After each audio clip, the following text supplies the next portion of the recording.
Alright, if you've soft modded your Wii and for some reason you must get the second USB port to work, this is the video for you. I do not recommend this at all. I will explain why towards the end of the video with a fun story on why I had to do this. But yeah, that's what I'm going to be doing. I'm going to be showing you exactly how to get the second USB port to work. I'm assuming you already have your Wii soft modded, you're already using a USB loader of some sort, and you just have to get this to work. So we're going with those assumptions in this video. And before I get into the other segment, I'm just going to point out this first port is Wii games on this stick. The second port is GameCube games on this stick. And they need to be plugged in this order with this configuration. So your Wii stick needs to be plugged in the USB port 0 here. Your GameCube stick needs to be plugged in the USB port 1 here, or else this will not work so well. Alright, moving on. Okay, I'm in the homebrew channel here. I'm assuming you have this installed if you're watching this video. And I'm also assuming you have some kind of USB loader installed. It might not be this exact one, but this video might help you out either way. If you have any questions about how to install that stuff, just ask them in the comments. I'll try to answer them. So anyways, I'm going to load up my USB loader here, and I'm going to go through the 3 options you may have in order to get both these USB ports to work. The first 2 I tried didn't work for me, the third one did. The third one seems like the worst one, unfortunately for me, but I would try these 2 out first if I'm one of you guys. So, first of all, we're going to use iOS 58 for the loader here. So to do that, you just go to Loader iOS here, click on it, and change that number up there to 58. Okay, you would do that, you hit OK, back out, restart your loader, I guess. Also, I'm gonna change this back to 222 just because that's what I need to use here. Okay, so you do that, you go back here. So before you exit out, you need to make sure your hard drive settings are set to both ports, and you need multiple partitions on, because if it's reading both ports, it's expecting multiple partitions. I mean, this should probably go on by default, but it doesn't, so make sure you put that on. But yeah, so that would be your first option. Do that, back out, just back out of everything, restart it, and see if everything's working right. When I did this with iOS 58, it could read from both the USB ports. The only problem was it couldn't read when 2 things were inserted into both of them.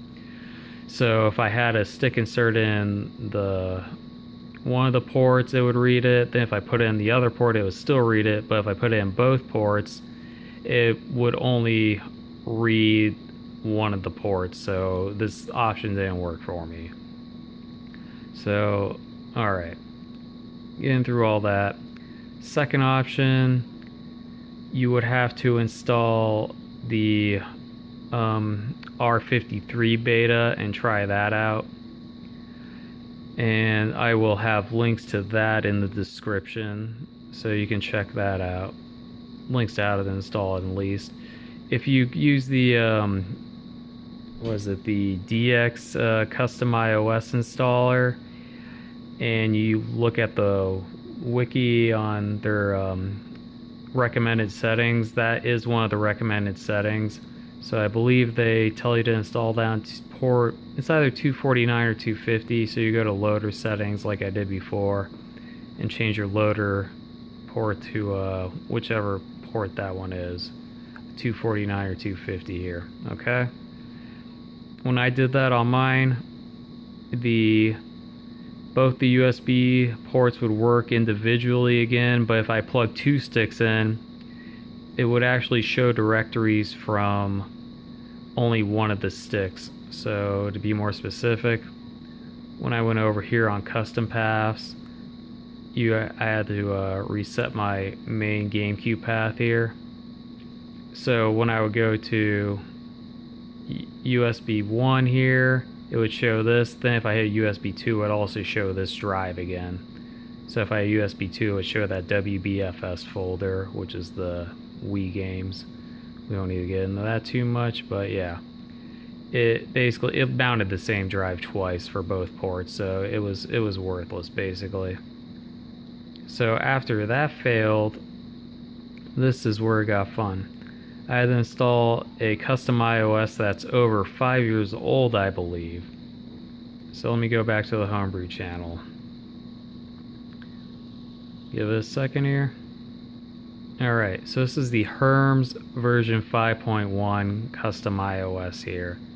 I'll have a link to this in the description as well. So to install this, you already have to have a custom iOS installed. I'll show you why here as I load it up. Let it load. Gives you a warning here.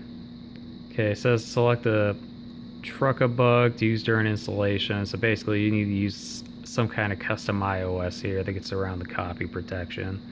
So iOS 249 works for me. So I can just select that. Okay. And then I will also link to a wiki, but I installed all 4 of these with the wiki settings I read. But you only have to actually install 1 of these. You don't need all 4, at least in my case. If you go through the first 2 options I laid out and then you do this and it still isn't working, yeah, you may as well try all 4 and cover all your bases. But I really only needed this one, iOS 222. So if I select that, it only gives you 1 option, nice and easy. Use iOS 38 there. And then I hit A to install it. It downloads some files and things like that, installs. I'm not going to do that because I already have it installed. There's no point. So I just hit B, so it's exiting. But yeah, so I'm going back to the Homebrew channel here. So after I did that, I went USB loader and I used iOS 222 for the loader. Okay, just wait for it to load up here. And after I did all that, so here's my GameCube games. That's on the stick in port 1. And then if you scroll all the way down to the bottom here, it shows my Wii games. That's on the stick in port 2.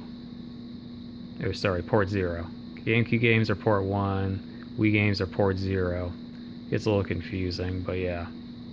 So it shows them all. And after too much time troubleshooting, all the games seem to work without any issue, loading them up and whatnot and playing them. So everything here is basically working. And so I should mention the few issues I've noticed.